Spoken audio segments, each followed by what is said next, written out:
एक वायरस जो दुनिया की आधी आबादी खत्म कर सकता है, वो मुझे वापस चाहिए।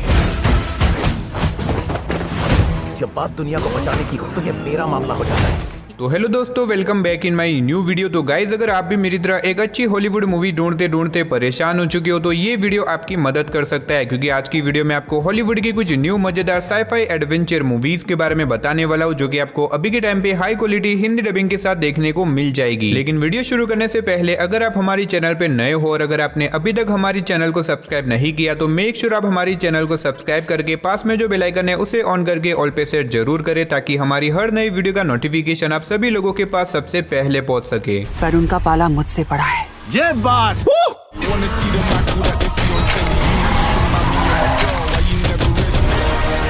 तो चलिए बिना देरी के वीडियो की शुरुआत करते हैं हमारी आज की नंबर 10 की मूवी से, जिसका नाम है ब्रेथ ऑफ मैन। ये 2021 में रिलीज हुई एक एक्शन थ्रिलर मूवी है, जिसे IMDb की तरफ से 7.1 आउट ऑफ 10 की रेटिंग मिली हुई है। इस मूवी के अंदर में कहानी दिखाई जाती है एक सिक्योरिटी गार्ड की, जो कि एक नई कंपनी के अंदर ज्वाइन होता है, जहां पे उसे अपने पहले दिन एक कैश से भरी हुई गाड़ी को एक जगह से दूसरी जगह तक पहुंचाने का काम दिया जाता है। अब ऐसे में ये गार्ड अपने जॉब के पहले दिन अपने इस काम को पूरा करने के लिए निकल जाता है, लेकिन कहानी में ट्विस्ट तो बताया जब बीच रास्ते में जाने के बाद कुछ बहुत ही खतरनाक चोर इन लोगों के ऊपर अटैक कर देते हैं इनके सारे पैसे छीनने के लिए। अब ऐसे में इस गार्ड को कैसे भी करके उन सारे पैसों को चोरी होने से बचाना होगा, ताकि वो अपनी जॉब से हाथ न धो बैठे। तो आखिर ये गार्ड अपने सारे पैसे चोरी होने से कैसे बचाता है और आगे मूवी में जो कुछ भी इंटरेस्टिंग चीजें होने वाली है वो सब जानने के लिए आपको इस मूवी को देखना पड़ेगा। अब मैंने सिर्फ आपको यहाँ पे मूवी की बेसिक सी स्टोरी बताई है। असल में मूवी के अंदर आपको काफी कमाल की स्टोरी देखने को मिलेगी, जो कि आप इसकी IMDb रेटिंग देख के समझ सकते हो। और मूवी के अंदर आपको लिटरली काफी कमाल के एक्शन सीन भी देखने को मिल जाएंगे। अगर आपको एक्शन से भरी हुई मूवी देखना पसंद है देन डेफिनेटली मैं रिकमेंड करूंगा कि आप इस मूवी को वन टाइम वॉच के लिए एक बार जरूर ट्राई करें। तो नंबर 9 पे जो मूवी आती है उस मूवी का नाम है सिम्युलेंट। ये 2023 में रिलीज हुई एक एक्शन साइफाई मूवी है, जिसे IMDb की तरफ से 5.3 आउट ऑफ 10 की रेटिंग मिली हुई है। इस मूवी के अंदर में कहानी दिखाई जाती है हमारे फ्यूचर वर्ल्ड की, जहां पे इंसानों ने कुछ ऐसे रोबोट बनाए जिससे कि वो इंसानों की मदद कर सके। लेकिन कहानी में ट्विस्ट तो बताया जब धीरे धीरे करके ये रोबोट्स बहुत ही ज्यादा पावरफुल हो जाते हैं और एक टाइम के बाद ये इंसानों के ही खिलाफ हो जाते हैं और इंसानों को ही मारने लग जाते हैं। जिसके बाद कहानी दिखाई जाती है एक एजेंट की, जिसे मिशन दिया जाता है कि उसे कैसे भी करके इन सिमुलेंट यानी कि इन रोबोट्स को रोकना होगा। अब इसके बाद ये एजेंट निकल जाती है बच्चे कुछ रोबोट्स को ढूंढ के उन्हें रोकने के लिए। तो आखिर क्या वो उन्हें रोक पाएगी? और इस बीच मूवी के अंदर जो कुछ भी इंटरेस्टिंग चीजें होने वाली है वो सब जानने के लिए आपको इस मूवी को देखना पड़ेगा। अब मैंने यहाँ पे आपको मूवी की पूरी स्टोरी के बारे में नहीं बताया, क्योंकि अगर मैंने आपको मूवी की स्टोरी के बारे में ज्यादा कुछ बताया तो मूवी की स्टोरी रिवील हो सकती है। अगर आपको इस तरह की आर्टिफिशियल इंटेलिजेंस यानी कि AI वाली मूवी देखना पसंद है तो आप इस मूवी को वन टाइम वॉच के लिए ट्राई कर सकते हो। तो नंबर 8 पे जो मूवी आती है उस मूवी का नाम है किंग्समैन द सीक्रेट सर्विस। ये 2014 में रिलीज हुई एक एक्शन कॉमेडी मूवी है, जिसे IMDb की तरफ से 7.7 आउट ऑफ 10 की रेटिंग मिली हुई है। इस मूवी के अंदर में कहानी दिखाई जाती है गैरी नाम के एक लड़के की, जिसके फादर एक किंग्समैन नाम की सीक्रेट एजेंसी के अंदर काम करते हैं, लेकिन एक दिन एक मिशन करते टाइम उनकी मौत हो जाती है। अब अपनी फादर की मौत के बाद गैरी को उसी एजेंसी के लोग उसे अपनी एजेंसी में बुलाते हैं ताकि वो अपनी फादर की जगह ले सके। जिसके बाद गैरी उस एजेंसी में चला जाता है और वहां पे जाने के बाद अपनी ट्रेनिंग कंप्लीट करने के बाद गैरी को अपना पहला मिशन दिया जाता है। अब ऐसे में गैरी निकल जाता है अपने इस पहले मिशन को पूरा करने के लिए, लेकिन इसी बीच वो एक बहुत बड़ी प्रॉब्लम में फंस जाता है। तो आखिर ये प्रॉब्लम क्या है और आखिर उसका पहला मिशन क्या होने वाला है और आखिर क्या वो अपने पहले मिशन को पूरा कर पाएगा या फिर नहीं, वही सब कहानी जानने के लिए आपको इस मूवी को देखना पड़ेगा। अब ये मूवी सच में काफी कमाल की है, जिसके अंदर आपको एक्शन तो देखने को मिलेगा ही मिलेगा, लेकिन अच्छी खासी कॉमेडी भी देखने को मिल जाएगी। अगर आपको एक्शन और कॉमेडी वाली मूवी देखना पसंद है तो आप इस मूवी को एक बार जरूर ट्राई करना। तो नंबर 7 पे जो मूवी आती है उस मूवी का नाम है मॉन्स्टर हंट। ये 2015 में रिलीज हुई एक फैंटेसी एडवेंचर मूवी है, जिसे IMDb की तरफ से 6.1 आउट ऑफ 10 की रेटिंग मिली हुई है। इस मूवी के अंदर में कहानी दिखाई जाती है एक आदमी की, जो कि एक दिन अचानक से प्रेग्नेंट हो जाता है। अब ऐसे में कुछ टाइम के बाद ये आदमी एक बच्चे को जन्म देता है, लेकिन जब वो अपने बच्चे को जाके देखता है वो देखता है कि उसका बच्चा कोई नॉर्मल बच्चा नहीं है, बल्कि वो एक छोटा सा बेबी मॉन्स्टर है। और ऐसे में कुछ बहुत ही खतरनाक मॉन्स्टर उस बच्चे के पीछे पड़े हुए उसे मारने के लिए। तो अब ऐसे में इस आदमी को कैसे भी करके अपने इस बच्चे की जान बचानी होगी। तो आखिर क्या वो अपने बच्चे की जान बचा पाएगा और आखिर इस बच्चे को कौन और क्यों मारना चाहता है और आखिर ये आदमी अचानक से प्रेग्नेंट कैसे हो गया, वही सब कहानी जानने के लिए आपको इस मूवी को देखना पड़ेगा। अगर आपको इस तरह की फैंटेसी एडवेंचर वाली मूवी देखना पसंद है तो ये मूवी आपके लिए परफेक्ट रहेगी। तो नंबर 6 पे जो मूवी आती है उस मूवी का नाम है द कर्स ऑफ लाइला रोना। ये 2019 में रिलीज हुई एक हॉरर मिस्ट्री मूवी है, जिसे IMDb की तरफ से 5.3 आउट ऑफ 10 की रेटिंग मिली हुई है। इस मूवी के अंदर में कहानी दिखाई जाती है एना नाम की एक सिंगल मदर की, जो कि अपने दोनों बच्चों को लेके एक नए अपार्टमेंट के अंदर रहने के लिए जाती है। अब यहाँ पे जाने के बाद पहले तो इन लोगों के घर में सब कुछ सही से चल रहा था, लेकिन धीरे धीरे करके इनके घर में बहुत ही अजीब तरह की मिस्टीरियस चीजें होने लग जाती है। और इसी बीच एना को पता चलता है कि इनके घर में एक बहुत ही खतरनाक आत्मा है जो कि इसके दोनों बच्चों के पीछे पड़ चुकी है उन लोगों को मारने के लिए। तो अब ऐसे में एना अपने दोनों बच्चों को उस आत्मा से कैसे बचाएगी और आखिर वो आत्मा कौन है और इसके बच्चों को क्यों मारना चाहती है, वही सब कहानी जानने के लिए आपको इस मूवी को देखना पड़ेगा। अगर आपको डरावनी हॉरर मूवी देखना पसंद है तो मेरे हिसाब से ये मूवी आपके लिए परफेक्ट रहेगी। तो नंबर 5 पे जो मूवी आती है उस मूवी का नाम है डेंजरस वाटर्स। ये 2023 में रिलीज हुई एक एक्शन थ्रिलर मूवी है जिसे IMDb की तरफ से 5.2 आउट ऑफ 10 की रेटिंग मिली हुई है। इस मूवी के अंदर हमें कहानी दिखाई जाती है रोज नाम की एक लड़की की जो कि अपनी मदर और उसके मदर के बॉयफ्रेंड के साथ एक ट्रिप के ऊपर जाती है। वैसे में रोज को उसकी मदर का बॉयफ्रेंड बिल्कुल भी पसंद नहीं होता, लेकिन इसके बावजूद भी अपनी माँ के कहने पे इसे इस ट्रिप के ऊपर जाना पड़ता है। लेकिन कहानी में ट्विस्ट तो पता है जब वहां पे जाने के बाद रोज को उसकी मदर के बॉयफ्रेंड के कुछ डार्क सीक्रेट के बारे में पता चल जाता है, जिसकी वजह से वो एक बहुत बड़ी प्रॉब्लम में फंस जाती है। अब इससे आगे अगर मैंने आपको मूवी की कहानी के बारे में बताया तो मूवी की स्टोरी रिवील हो सकती है। अगर आप जानना चाहते हो कि आगे मूवी में क्या कुछ होता है तो उसके लिए आपको इस मूवी को देखना पड़ेगा। तो नंबर 4 पे जो मूवी आती है उस मूवी का नाम है मिस्टर एंड मिसिस स्मिथ। ये 2005 में रिलीज हुई एक एक्शन क्राइम मूवी है जिसे IMDb की तरफ से 6.5 आउट ऑफ 10 की रेटिंग मिली हुई है। इस मूवी के अंदर हमें कहानी दिखाई जाती है जेन और जॉन नाम के एक लड़का लड़की की, जो कि एक दिन एक बार के अंदर मिलते हैं और धीरे धीरे करके इन दोनों को एक दूसरे से प्यार हो जाता है, जिसकी वजह से ये दोनों एक दूसरे से शादी कर देते हैं। अब असल में ये दोनों ही एजेंट्स है जो कि अलग अलग एजेंसी के लिए काम करते हैं, लेकिन इन दोनों ने ही एक दूसरे का ये सीक्रेट छुपा के रखा है ताकि इन लोगों की रिलेशनशिप में कोई भी प्रॉब्लम ना आ सके। लेकिन कहानी में ट्विस्ट तो बताया जब एक दिन एक मिशन के दरमियान ये दोनों ही एक दूसरे के आमने सामने आ जाते हैं, जिसके बाद इन दोनों की लाइफ में बहुत ज्यादा प्रॉब्लम आ जाती है। तो अब इससे आगे मूवी की कहानी में जो कुछ भी इंटरेस्टिंग चीजें होने वाली है वो सब जानने के लिए आपको इस मूवी को देखना पड़ेगा। अब भले ही ये मूवी थोड़ी सी पुरानी है लेकिन मूवी काफी कमाल की है जिसे आप वन टाइम वॉच के लिए ट्राई कर सकते हो। तो नंबर 3 पे जो मूवी आती है उस मूवी का नाम है द फ्री फॉल। ये 2021 में रिलीज हुई एक हॉरर मिस्ट्री मूवी है जिसे IMDb की तरफ से 4.6 आउट ऑफ 10 की रेटिंग मिली हुई है। इस मूवी के अंदर हमें कहानी दिखाई जाती है सारा नाम की एक लड़की की, जो कि एक दिन उठती है और अचानक से उसकी सारी याददाश्त गायब हो जाती है। अब सारा जो कि एक मैरिड वुमन है, लेकिन यहाँ तक कि सारा को ये तक याद नहीं है कि उसकी शादी हो चुकी है और वो अपने हस्बैंड को भी नहीं पहचानती। लेकिन कहानी में ट्विस्ट तो बताया जब इसी बीच सारा के साथ बहुत ही अजीब तरह की मिस्टीरियस चीजें होने लग जाती है और सारा को लगता है कि कोई है जो कि उसका पीछा कर रहा है और उसे मारना चाहता है। तो आखिर क्या कोई सच में सारा को मारना चाहता है या सिर्फ ये सारा का एक वहम है और अचानक से सारा की सारी याददाश्त कहाँ गायब हो गई, वही सब कहानी जानने के लिए आपको इस मूवी को देखना पड़ेगा। अगर आपको इस तरह की हॉरर मिस्ट्री वाली मूवी देखना पसंद है तो आप इस मूवी को ट्राई कर सकते हो। तो नंबर 2 पे जो मूवी आती है उस मूवी का नाम है पेट्स ड्रैगन। ये 2016 में रिलीज हुई एक फैंटेसी एडवेंचर मूवी है जिसे IMDb की तरफ से 6.7 आउट ऑफ 10 की रेटिंग मिली हुई है। इस मूवी के अंदर हमें कहानी दिखाई जाती है पेट नाम के एक छोटे से बच्चे की, जो कि अपने पेरेंट्स के साथ कहीं पे जा रहा होता है, लेकिन इसी बीच रास्ते में उसका एक्सीडेंट हो जाता है। अब इस एक्सीडेंट के अंदर पेट्स के दोनों पेरेंट्स की जान चली जाती है, जिसके बाद पेट्स की मुलाकात हजारों साल पुराने एक ड्रैगन से होती है, जिसके बाद उसकी ड्रैगन से अच्छी खासी दोस्ती हो जाती है और वो ड्रैगन पेट्स को पाल पोस के बड़ा करता है। लेकिन कहानी में ट्विस्ट तो बताया जब इसी बीच कुछ लोगों को इस ड्रैगन के बारे में पता चल जाता है, जिसके बाद वो लोग इस ड्रैगन के पीछे पड़ जाते हैं उसे मारने के लिए। तो ऐसे में पेट्स इस ड्रैगन को कैसे बचाता है और आखिर ये ड्रैगन कौन है, कहां से आया है, वही सब कहानी जानने के लिए आपको इस मूवी को देखना पड़ेगा। अब मूवी सच में काफी कमाल की है। अगर आपको एडवेंचर से भरी हुई मूवी देखना पसंद है तो मैं आपको हाईली रिकमेंड करूंगा कि आप वन टाइम वॉच के लिए इस मूवी को एक बार जरूर ट्राई करना। तो वीडियो में आगे बढ़ने से पहले अगर आपने अभी तक मुझे इंस्टाग्राम पे फॉलो नहीं किया तो जल्दी से जाके मुझे इंस्टाग्राम पे फॉलो कर देना, जिसका लिंक आपको वीडियो के डिस्क्रिप्शन बॉक्स में देखने को मिल जाएगा। तो फाइनली नंबर 1 पे आपको एक बहुत ही कमाल की मूवी देखने को मिलने वाली है जिसका नाम है ज़ोडियाक। ये 2007 में रिलीज हुई एक मिस्ट्री थ्रिलर मूवी है जिसे IMDb की तरफ से 7.7 आउट ऑफ 10 की रेटिंग मिली हुई है। इस मूवी के अंदर हमें कहानी दिखाई जाती है एक बहुत ही खतरनाक सीरियल किलर की, जो कि शहर में अब तक बहुत सारे लोगों को जान से मार चुका है। और ऐसे में ये किलर लोगों को मारने के बाद एक अजीब सा कोड उसके पास छोड़ के जाता है ताकि पुलिस उसे पकड़ सके, यानी कि सिंपल भाषा में ये पुलिस को चैलेंज दे रहा है। अब इसी बीच हमें कहानी दिखाई जाती है रॉबर्ट नाम के एक आदमी की, जो कि इस कोड को डिकोड करने की बहुत ज्यादा कोशिश करता है। तो अब ऐसे में क्या रॉबर्ट और उसके बाकी सारे टीम मेंबर मिलकर उस सीरियल किलर को पकड़ पाएंगे या फिर नहीं, वही सब कहानी जानने के लिए आपको इस मूवी को देखना पड़ेगा। अगर आप दिमाग हिला देने वाली मूवीज देखना पसंद करते हो देन डेफिनेटली मैं रिकमेंड करूंगा आप इस मूवी को बिल्कुल भी मिस मत करना। तो चलिए उसी के साथ हमारी आज की वीडियो को इधर ही खत्म करते, मिलते और किसी नई वीडियो के साथ, तब तक के लिए टाटा बाय बाय।